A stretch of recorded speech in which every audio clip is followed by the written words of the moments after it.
Hello ma'am, good day po. I am Jalay G. Muhammad from BS Social Work 1A. I chose the figure of a butterfly as my soap carving po because it powerfully symbolizes the transformative journey of my own personal growth. Sinasabi ko po na nag-symbolize siya kasi po kagaya ko po, ang butterfly po is may pinagdaanan din bago mapunta sa ganito. Ako din po kasi na bago ko makuha or bago ako maging ganito ngayon, ang dami ko pong pinagdaanan bago mas makilala yung sarili ko, bago mas malaman yung mga gusto kong gawin at gusto kong gusto kong maging ako in the future. So, ang mga butterfly nga po is may mga cycle or may cycle bago maabot or bago maging ganito kaganda or bago ma-improve o ma-develop. So, sinasabi ko po na ako din po is may sariling cycle or may tinatawag din na cycle.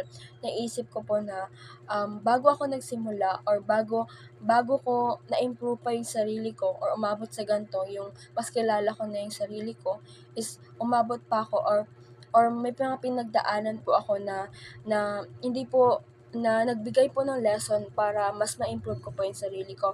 Like nung mga high school, hindi ko alam kung paano i-improve or mas makilala yung sarili ko, kung saan ako magaling, kung marunong ba akong kumanta, kung marunong ba ako sumayaw. So, nung mga time na po yun, like, dun po nagsisimula or dun po ako nagsimula, like, wala pa akong kaalam-alam, like, hindi ko alam kung paano ko like, wala akong paki sa mukha ko hanggang sa umabot po na may nagabully na po sa akin. Tapos yun po yung parang inaano ko na parang naging mas lalo akong na-inspired na mas kilalanin yung sarili ko kasi mismong ibang tao, ang dali akong i-judge, hindi ko pa po kilala yung sarili ko nun. Like, sabi ko, sige, mas kilalanin ko yung sarili ko. So, dahil sa mga bullies na yun, mas lalo kong na-improve yung sarili ko, mas lalo kong nakilala kung saan ba ako magaling, kung paano ko kilalanin yung sarili ko, kung paano ko mas makilala. Like, nag-try po akong sumali sa mga choir, sumali din po ako sa mga zumba na sayaw sa school. And then, dun ko nalaman na hindi po pala ako magaling kumanta and hindi po ako masyadong magaling sumayaw. Sabi ko, saan ba ako mas magaling? Sabi ko, mag-give na lang tayo ng time siguro, mas makilala yung sarili ko. So, nalaman ko na nung pumasok na po ako sa SPA Special Program in the Arts, napasok po ako doon nung grade 8. So, sinabi po na pina-screening po kami and pinagsulat ng mga essay po, mga news po. And then doon, napasok ako doon. So, sabi ko, dito ako magaling ako magsulat, magaling ako mag-analyze. So, doon po, mas nakilala ko, mas na-improve ko. Sabi ko, mas nagagalingan ko pa sa part na to. Pero tinatry ko din po na sumali sa mga sayaw-sayaw po. So, dun sa cycle na yun, dun ko nalaman, dun na part or dun na part na medyo kilala ko na yung sarili ko. Sabi ko pa, mas i-improve ko pa 'to.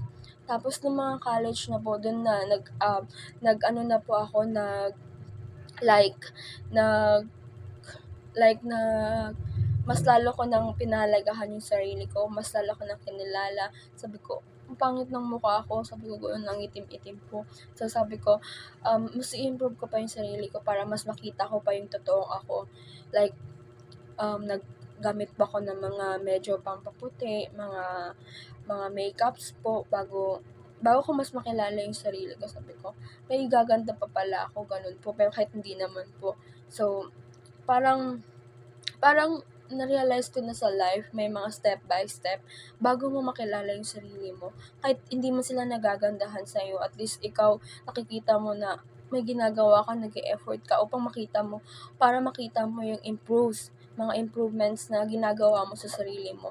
Kung hindi ka man nila masyadong kilala or judge ka nila, at least ikaw mas kilala mo dahil sa dami ng mga pinagdaanan mo, ikaw lang yung mismong nakakapagbigay or magbibigay ng mga compliments or judges sa sarili mo kasi hindi nila alam na nabully ka na pala, hindi nila alam na wala kang talent, sinabihan kang walang talents, ikaw lang yung nasa SPA na walang talents. So, hindi nila yun alam. So, ikaw lang mismo or makapag-judge na na kung ano yung kung anong meron ka ngayon or kung ano ka ngayon. So, dahil sa butterfly, so nako-compare ko doon na ang butterfly is bago siya mag-bloom, ang dami niyang pinagdaanan po, ang dami niyang yung doon po sa cocoon po, bago siya nag-bloom, bago siya nag-glow. So, hindi natin masasabi na dapat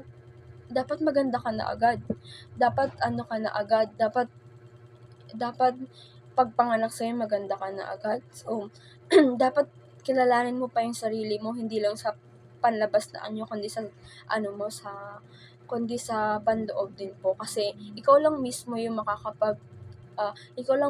makakakilala ng buong pagkatao mo. Yung mga sinasabi ng tao, hindi, wala pa yun sa 10%. Wala pa yun sa 10% na sinasabi sa'yo. So, mas lalo akong pinapa-strong na mga sinasabi ng tao ay mga bullies na sinasabi sa akin. Ang ginaisip ko na lang na, bakit? Kilala mo ba ako? Ganyan na lang po yung iniisip ko. So, pag nakakakita ko ng butterfly, naiisip ko po na, ang ganda-ganda ng butterfly, palipad-lipad lang siya, ang laya niya po, wala siyang paki sa mga iba, lipad lang siya ng lipad. So, sa sobrang ganda niya, hindi na nila iniisip na ang dami niyang pinagdaanan bago siya napunta sa gano'n. And I think, yun lang po. Thank you po.